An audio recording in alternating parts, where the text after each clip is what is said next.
Seekers, I'm Nick. Earlier in the week we built a fully air-cooled system, now it's time to do a fully water-cooled system.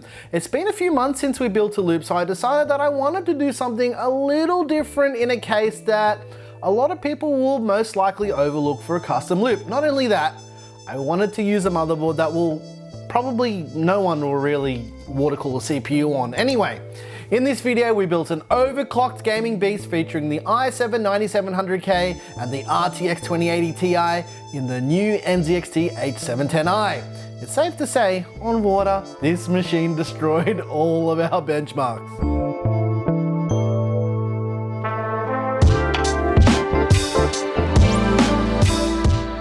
Like usual, this is not a permanent system. However, because you guys love the last few videos we did with benchmarks, we're just gonna keep doing them. So stick around till a little bit later to see how this machine did. Spoiler alert, it destroyed everything. Also, make sure you watch till the end of the video because we get a lot of comments about the things in our builds and they're almost always answered. So yeah, make sure you watch the whole video all the way to the end, and yeah, that's just a little bit of a heads up. And before you comment something like, why didn't you use this CPU or this GPU or that motherboard or those RGB fans or that crazy water pump that we don't own that costs $1 million, we only use parts that we have on hand that aren't being used for other projects. We don't go out and buy stuff for these builds. We're not trying to bargain hunt, we just use what we've got here.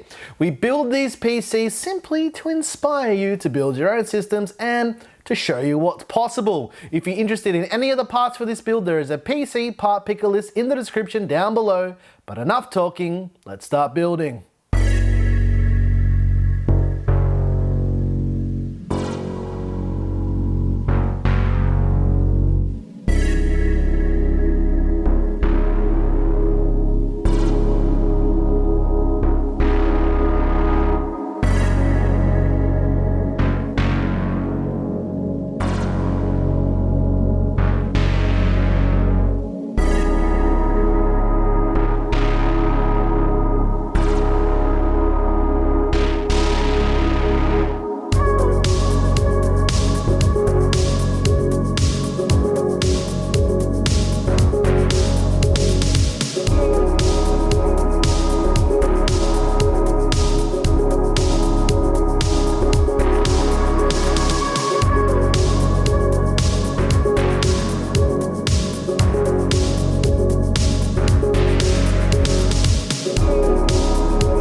talk parts because I'm pretty sure you guys want to know. The motherboard is the brand new NZXT N7Z390. To be honest, I didn't have a lot of hope for this board, but turns out it's actually not as bad as I thought, and it's really easy to overclock with. The CPU is the Intel Core i7-9700K. It's been quite a while since we built with the 9700K, and I'm really glad that we did. This chip is crazy good for gaming. In this build, I overclocked it to a stable 5.1 GHz with no issues, and to be honest, I could have pushed it a lot further, but as usual, time is never on our side. The GPU that was used was the Gigabyte RTX 2080 Ti Gaming OC with the full cover RGB water block from EK. The GPU performed extremely well, and we bumped the clocks up a little bit as well. We pushed the core clock to around 2050 MHz and the memory clocks up to around 8000 MHz, and it was super stable. The RAM chosen was 32 gigs of the new Thermaltake Tough RAM at 3600 MHz. I use this kit because, we're going to be using it in our upcoming X570 Aqua build, and I wanted to see how it looked in like 4 memory modules together. Lastly, the case. It's the brand new NZXT H710i. We've already covered this case, and if you want to know anything about the case, you can check out the link in the top right-hand corner right now. To cool the system, I built a custom loop using mostly EK gear with Thermaltake fittings. The reason why I went with Thermaltake fittings is literally because I've got boxes full of them. The tubing is also Thermaltake 16mm PETG. I did all new bends in this loop, but I didn't film that because I usually bend the stuff in the kitchen, and moving a camera rig and all the lighting is kind of annoying because there's a lot of stuff that goes into making our videos look the way they do. The front radiator is the EK Coolstream 360 Slim, and the radiator on the top is the EK Coolstream PE 360, which is a little bit thicker.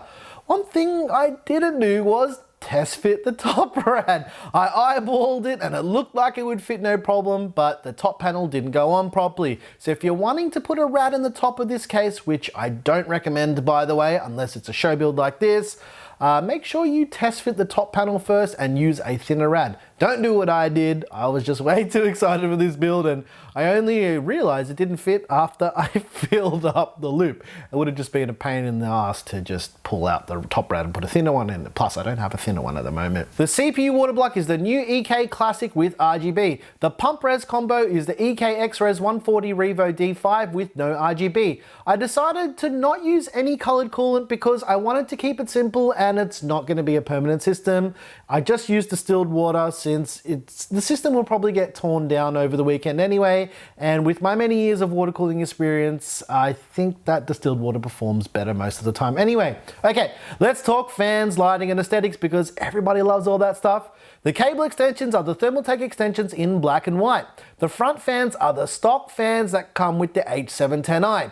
The top fans are the 120mm NZXT Air 2 fans. All of the case and fan lighting is connected directly to the motherboard's NZXT smart controller connectors. Because this board doesn't have any RGB or ARGB headers, the water blocks are connected up to a Cooler Master ARGB controller. And the last thing I wanted to mention as well, the reason why there's no exhaust fan on the rear is because the fan cannot physically fit between the pipes and the back of the case. And since this isn't a permanent system, it's fine. The comment section can relax now. It's all right, don't worry. There's just no fan there. Okay, it's benchmarking time. Just be aware though, I didn't test this system with every game on Earth. I used our usual suite of benchmarks, so you can go back to our other videos and see how well this system did. Spoiler alert, it did really, really well. So yeah, let's do it.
performed a whole lot better than I expected it to. The thermals were really good too. The GPU didn't get higher than 48 degrees when we were running all of our tests, and the CPU spiked up to around 65 degrees and hovered around 56 degrees at 5.1 gigahertz. Yeah, that's pretty impressive. Now, this machine is pretty good, and to be honest, I'm almost thinking about not pulling it apart, but I need the parts for something else, and you already know what I'm talking about. Let us know what you think about water-cooled builds in the comments below. They're lots of fun to build. I built this system in around 3 or 4 hours with zero planning. Let us know how long it takes you to build your system, or how long it took you to build your system in the comments below. I'm actually pretty curious to see how long it takes people, because I have no idea how long it takes other people to build computers. So yeah, I just want to know about your experiences. If you're interested in any of the parts in this build, there are links in the description down below. I'll also add a PC part picker list. I think we've been doing that for a while now. So yeah, I'll just continue to do that. Also, if you want any of the music in any of our videos, head on over to our Patreon, because yeah, I make the music. That's what I do. Also, there's a link to our merch and all that stuff below as well. Yeah, I don't know why I'm telling you this. You guys can look down there if you're interested. If you like this video, please like and subscribe. If you didn't like this video, you know what to do, and tell us what you hated about it. Once again, thank you so very much for watching. I'm your boy Nick with Gear Seekers. You peak, we seek. And I've got a quick funny story just to tell you guys. So the GPUs out of this system came from the IEM Skull build that Simple Mods did. He's like, hey, take the GPUs. The reason why he didn't have the GPUs lit up at IEM was because one of the GPUs, the RGB, wasn't working. And he's like, yeah, one of them isn't working. I'm like, okay, that's cool. So I went to install the GPUs, well, the GPU in this rather, and I put the GPU in that had the dud lighting. So what I had to do, after I filled the loop, mind you, meanwhile, test your RGB before you start filling loops, I had to pull the GPU out. Well, I had to drain the loop. There's no drainage system in this because it's a show build. I had to drain the loop, pull the GPU out, put the other 2080 Ti in, and it worked. But yeah, make sure you test your stuff. I was just too excited. Anyway, thanks for watching.